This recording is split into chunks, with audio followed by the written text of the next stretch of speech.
Welcome back to the channel, guys. I'm Alex, and if it's your first time, welcome. If not, welcome back. Today, another suggestion from you: when the Philippines saved thousands of Russians, Hungarians, and so on, a lot of people welcoming them in the Philippines.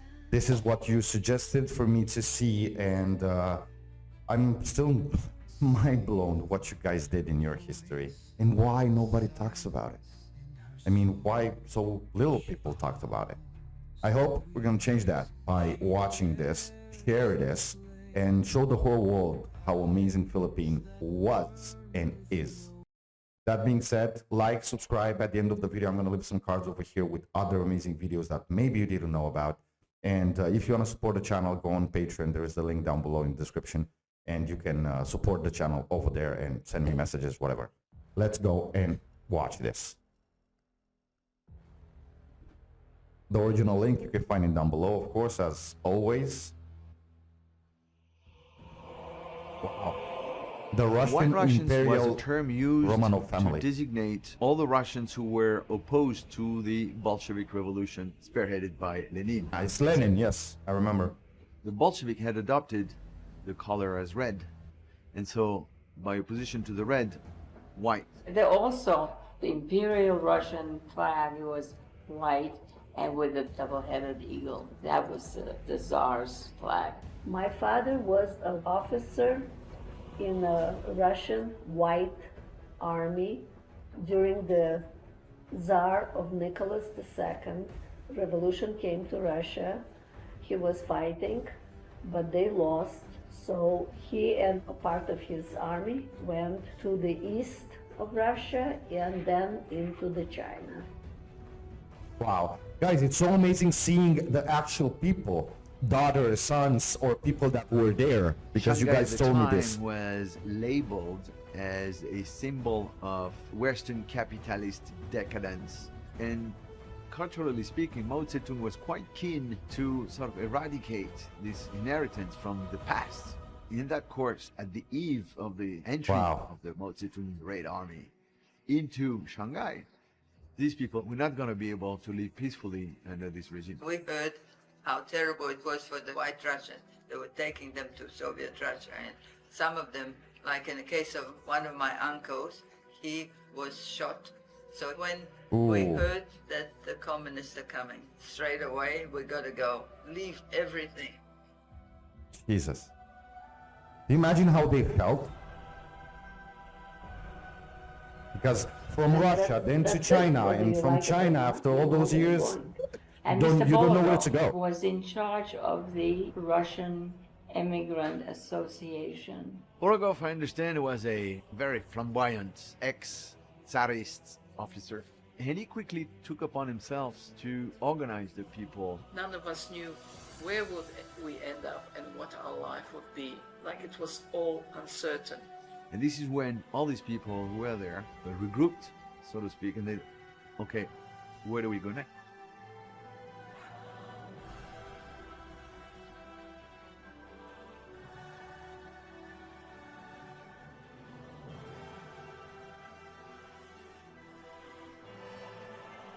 Where do we go next? The only country from all the countries in the world had the courage to say, come here, right?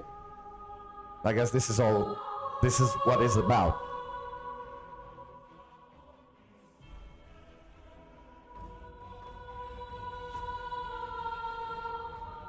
If you think These about people it, had I no mean, consular representation. They had no one to turn to. And as we've seen, various communities among them, not only Russians, so it was not a monolithic bloc. They were all Russian speaking, they were culturally Russian, but my goodness, we had Ukrainians, we had Estonians, Jews, we had Gypsies. Tartar from Crimea, Latvians, Latvians, Armenians. Holy crap, man. Poles, Hungarians. We even had one family of Hindus. Nonetheless, the IRO was approached by the leader of the so-called White Russian, Colonel Borogov, saying, save us. So the IRO launched an appeal, and the countries were busy with their own reconstruction. None of them replied to the call of IRO.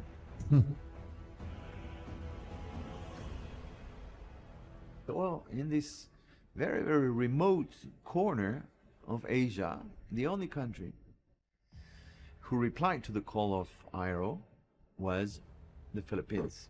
Barely Okay. independent. Okay, just a second over here.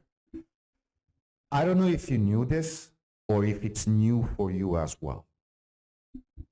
But it doesn't matter. In both cases, how do you feel? Because I, as an not being a Filipino, even if I would like to be, I feel proud. So if you feel in this moment your heart rising up, and getting big, you should. This is beautiful. But also reconstructing the country, which has suffered terrible devastation. Nonetheless, President Quirino put an act on the table and said, we Philippines will accept these people.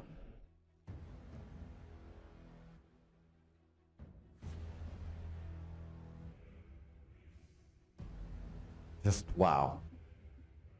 And the only country was the Philippines, who had her own problems as well. But they said, no, we're not going to leave people like this.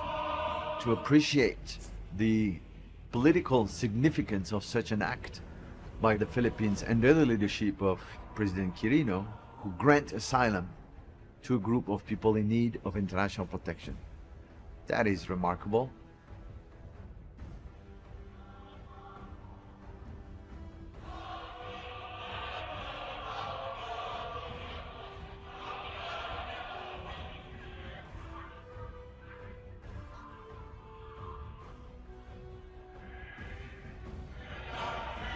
This time, I'm still thinking, this page of history should be all over the place. Not only the one that I reacted to with the word in Korea that I'm gonna leave at the end of the video, it's just mind-blowing as well. 900 Filipino versus 40,000. Jesus.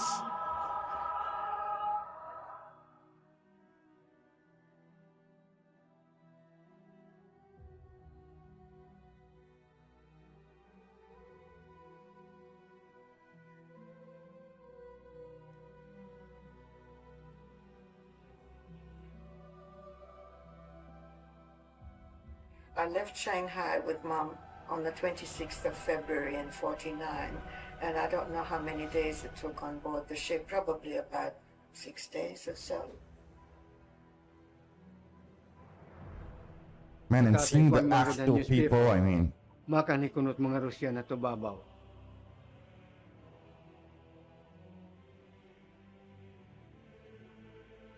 Pag-agusin mangos kasimana, kinikita manggod namon ang barko na kada di damoy malikani. Nga, karga na adto ng mga Rusyan.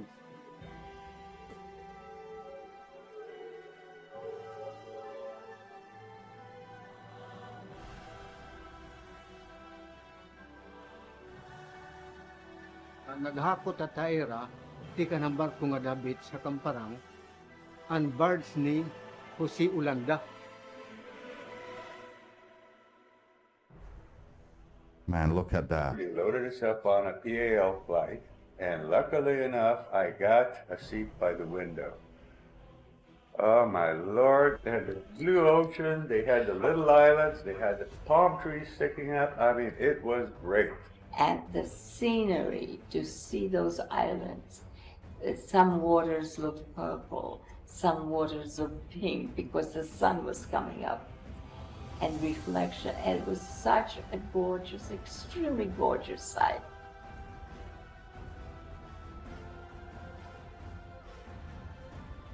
In a very pragmatic Filipino spirit, the decision makers at the time said, oh, sige, we've got the old hospital structure on the island of Tubabao, which was built by the Americans for the landing operations. Well, instead of having the structure go to waste, we might as well recycle it into a refugee camp. But unfortunately, when the White Russians arrived in Giwan, and particularly in Tubabao Island, nothing was left except for some pavements. Noon, marami ng damo. Diri, mga po yung postura.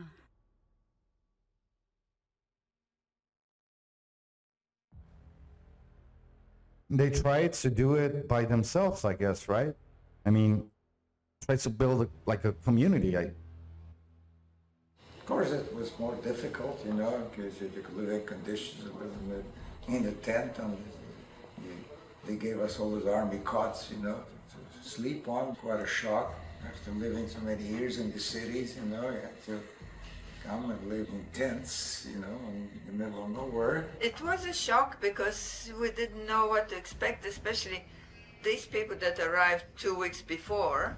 In 2 weeks, you see somebody in shorts and some of them even no shoes at all. I was like, oh, what's happening? But, you know, they didn't wait passively to say, we're waiting for a refugee camp for us. So they built it themselves. Yeah. Clearing up the bushes, the jungles, leveling the ground, and so on, with support from Filipino communities around them, support from the Philippine government. When we got to the tent, the grass was up to your knees, so you had to pull out all of, so that you could put the cot into the place and put your belongings in. My father and I went into the jungle and cut some reeds, and we built a fence around our tent. Privacy. When you need to do things, you find a way. No big deal, you know. There are a lot worse things in this world, you know. Soon we got used to it. We were happy that we were safe. When you think about it, they That's lived the in most Russia important and then they moved Safe. to China, and they had already lived there for 25 alive. years or more. And then they had to be uprooted again. And here they were living on an island where they didn't know, is this going to be the rest of our life, or what's going to be the next step? I think irrespective of that, they were happy, positive, looking forward people. As my father always said, as long as you have life. That's what I learned. Of course. You had to get accustomed to a different kind of life. And for the elderly people, it was difficult. For us youngsters, we took it as a holiday.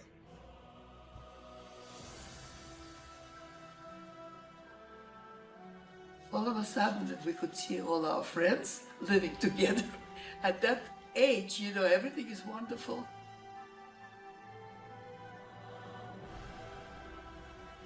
I love the scenery. I love the sunsets. Every day it was different and very glorious and beautiful. Our tents were right in the jungle, and you could smell the beautiful flowers at night. So strong. It was just exquisite. That's the Philippines. Beautiful in every way. I would say it was very well organized because everybody had a job over there. Most of the Good. stuff was taken care of by our own people. Engineers who rigged up a couple of motors and provided lighting for the entire camp. My father became a policeman, and all the teenagers, like my age, 15, we had assignment to take care of small children. So it was My a uncle, community. He was in, advanced engineering police, group with that came schools. to Tubabao in January, and they built a dam for a water supply. My dad was assigned to go on the water truck. There were about 3 or 4 guys. They would go wherever it was that they got the water, and then they bring it back and they deliver it to the kitchens, you know, that kind of thing. So we couldn't really waste a lot of water. Almost all the ladies who were capable worked in the kitchen, which was up on the hill, so you would see these ladies going up. So they had actual shifts when they had to work. About every 10 days or every 2 weeks, the group had to go out there and prepare meals for the district, you know. We had about 14 districts, I live in the 3rd. We set up our own little city of 4,000 people. We had a hospital with nurses and doctors. Wow.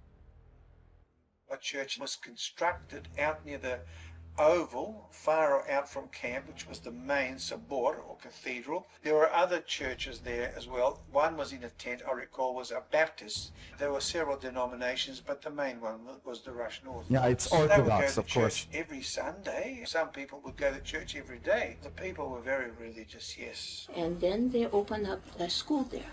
So all the children Cool. went there, and all the best teachers, you know, taught us. There was an Ira school and there was a Russian school. There was an orphanage that came with the Russians.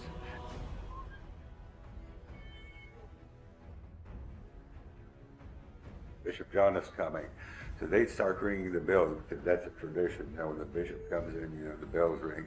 Oh, St. John, no matter when you come to the cathedral in Shanghai, he was always there. St. John of Shanghai would gather people off the streets, no matter what background they had. They took him in. He managed to take care of all these kids, boys and girls. I was one of the younger group that was in the orphanage. We had a big tent. Half of it was boys, half of it girls.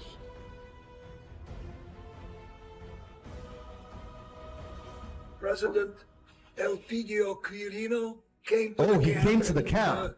You know, the band met him with nice music. It was President Quirino and, according to them, his daughter. I remember that we had an artist over there that made like a thank you memorial with all the signatures of different group people as a thank you for him.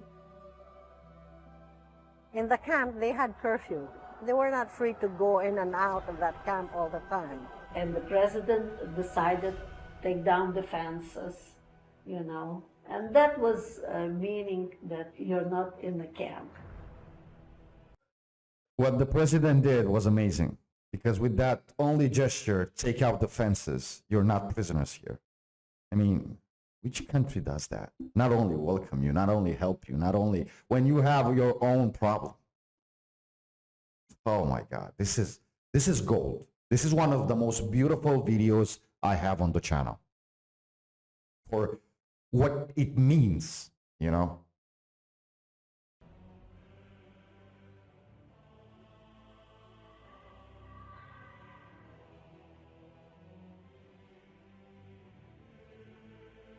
The act that President Quirino posed through an agreement with the International Refugee Organization said, look, we can accept them. In exchange, IRO, please help us to find the durable solution to the plight of these refugees, which was done through advocacy and work done by IRO with Canada, Australia, United States, France, Belgium, Germany, Argentina, Paraguay, Santo Domingo, a few other countries. Now, the first difficulty was the fact that the major resettlement instrument which existed within the arsenal of law in the United States, the Displaced Person Act, was outdated. For instance, prohibited persons who came from countries who were deemed as unfriendly to the United States to be resettled. So White Russians were technically, from a nationality point of view, were coming from Russia. So therefore, in the beginning, they were not eligible for resettlement. They didn't want to accept us because we were not under the GP bill. They tried many other countries. Nobody wants a bunch of 6,000 Russians. Man, the way they felt, I can't even imagine. You know, St. nobody John, wants us. he actually We don't have our left Tubabao, country. It's went to America and he prayed on the steps of Congress. And literally sat on the steps till they would hear him.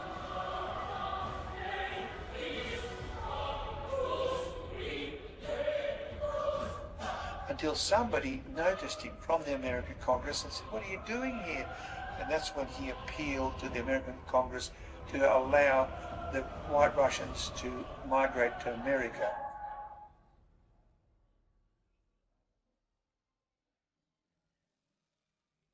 Senator Nolan arrived at the camp in November of 1949, and he gave promises that people can actually enter the United States of America through the Displaced Persons Bill. Generally, they were very happy that Senator Nolan was there and that he was actually looking into taking them in. So it was somehow a vision of hope for them.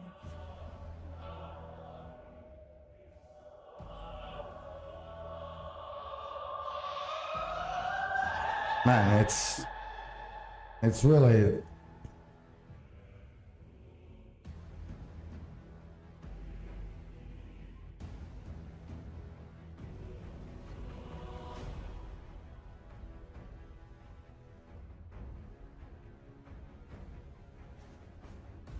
These are the drawings that they did from how it looked, I guess.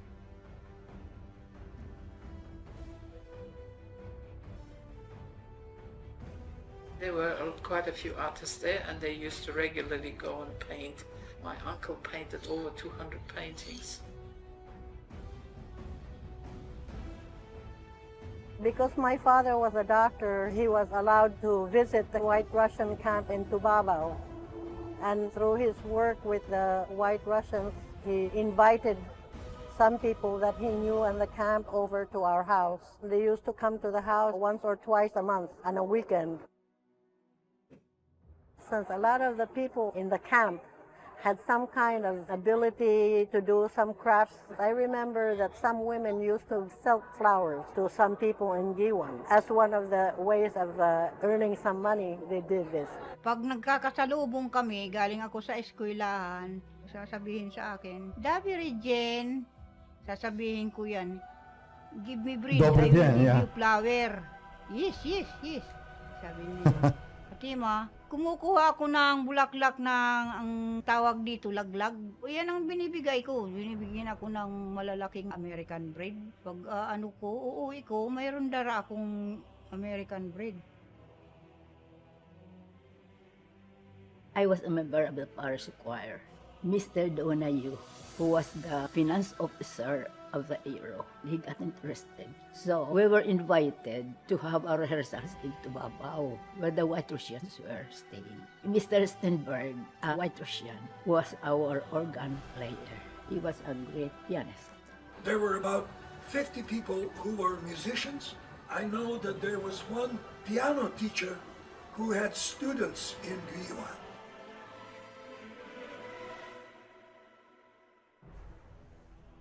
Nasa Katlong Baitang ako ng babang paaralan, nang mag-aral ako ng piano sa kay Professor Walter. And seeing the actual people talking about this is shocking. Isang oras, 5 piso ang bayad sa kanya. And everybody put in the salary into a special fund, and in our district they all agreed to use it to make the food a little more palatable. Kasi hindi naman mga sanay kumain ng isda siguro yung mga Roso. Kaya may rasyon sila every other day ng baka, ng mga negosyante dito. Isa na yung ama ko na naghahatid sa Tubabao ng baka. Dahil sa siya ang nagrarasyon ng baka sa mga Russian refugee, nakilala niya si Professor Walter na marunong magtugtog. Kaya pinapag-aral kami.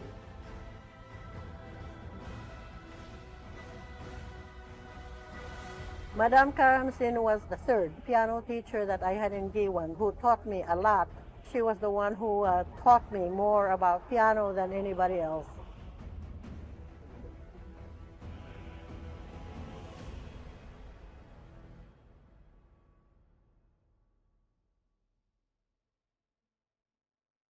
See, are some memories that they will stick with them I learned for from them the that whole they were life. from past nobility and so on and so forth. Her husband was a great artist.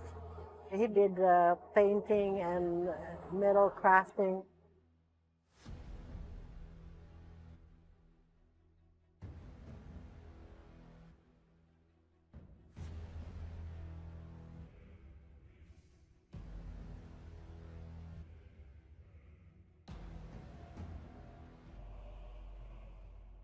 They always came whenever we had parties in the house. We had picnics. In fact, they were almost part of the family for us.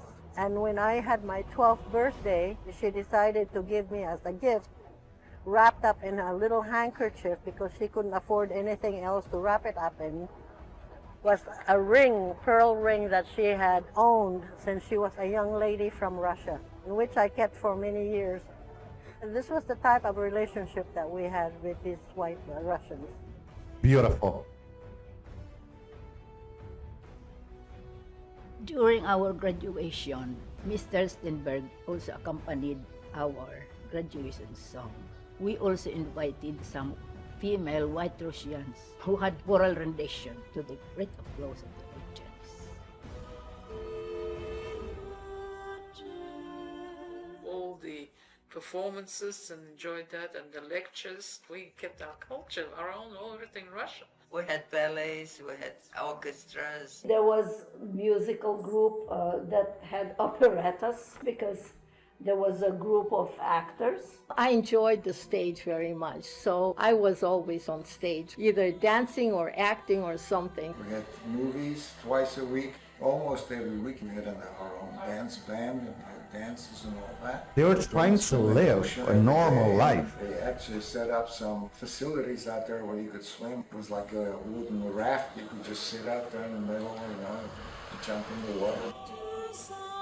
Fresh bread was delivered. Nice bread from Guan. And then people would line up with the army mess kits. And if we didn't eat it, it would spoil, so we would trade it.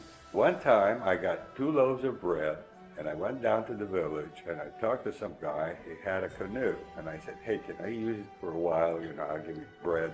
That's when I discovered fishing in the sea. Oh, that was great. This was how the life went on. You have within the community all the acts which characterize a human society. There were some poets, there were some intellectuals, there were some manual laborers. There were all kind of walk of life. Some of them were falling sick, some were falling in love.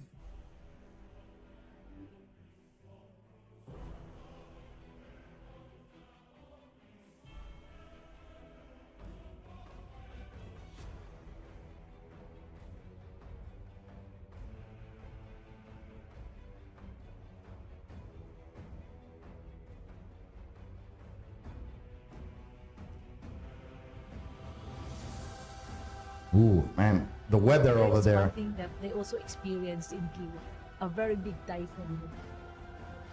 Typhoon, yeah. Typhoon Gloria.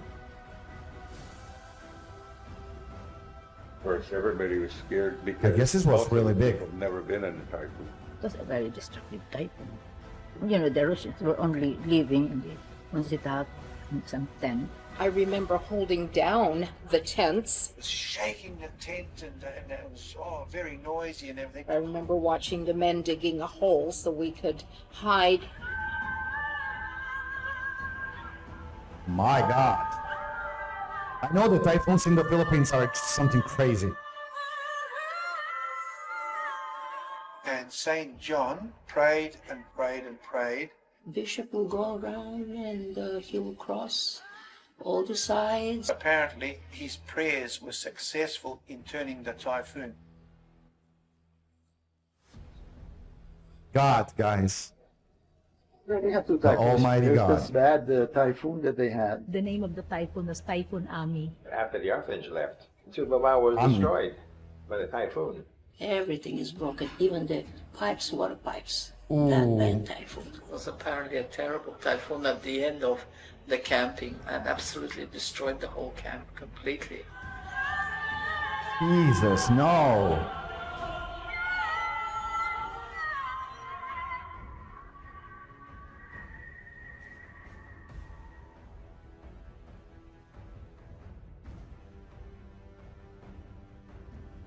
It destroyed the bridge constructed by the Americans, connecting Giwan and Tubabao Island, and also their tents. Some of them got sick after the typhoon, and they said it was really a difficult life.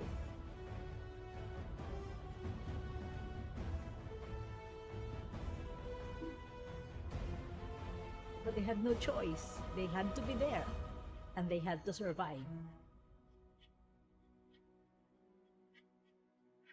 They had to be relocated. So at first they were sent to Tacloban City, but they were sent back to Giwan. So they had to rebuild again. And that's how resilient they are.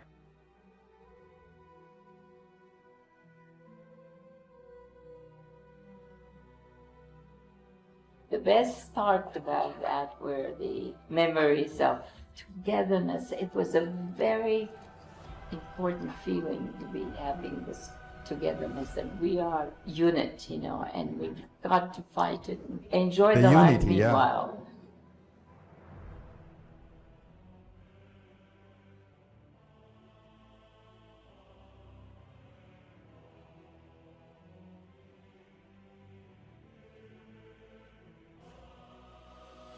Towards the end, some of them migrated to South America, including Argentina, Paraguay. Santo Domingo, but also Germany, Belgium. France had the particularity towards the end to say all the woman-headed households with patients who were suffering from tuberculosis would be accepted by France.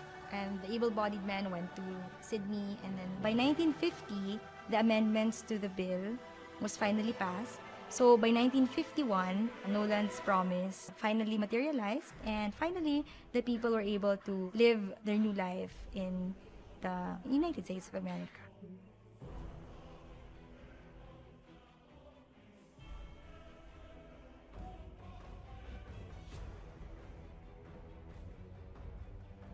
What a life these people And on had. the ship that we Jesus came Christ, on, man. here, the Marine Jumper, we disembarked in Sydney whilst others continued on to Uruguay and so on, South America.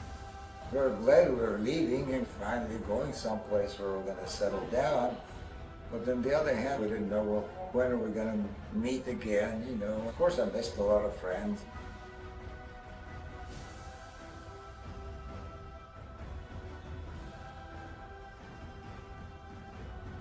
Even if they were young at that time, they understood what it meant for someone like President Quirino to save their lives. So they tell it to their children and their children's children. And even to this day, they're very, very grateful. He was a savior for them, a hero for them. The whole Russian community on Tubabao owes tremendous thanks to President Quirino. Well, I'd like to thank him for letting us spend time in the Philippines. Thank you for them to give us place to stay. I'm grateful for the experience. I'm grateful to the Philippine people. And there's lots of good things and lots of bad things, but we persevered. It was better than any pirate movie I've ever seen before, you know. When you're young, you don't think of the rest of your life. You just live, everything's beautiful, sunshine, moonlight. But as you grow older and you begin to reminisce about your life, and that gene, that Filipino government, it changed everybody's life. That's my feeling toward the Philippines. Forever grateful. Forever grateful. Thank you. Wow.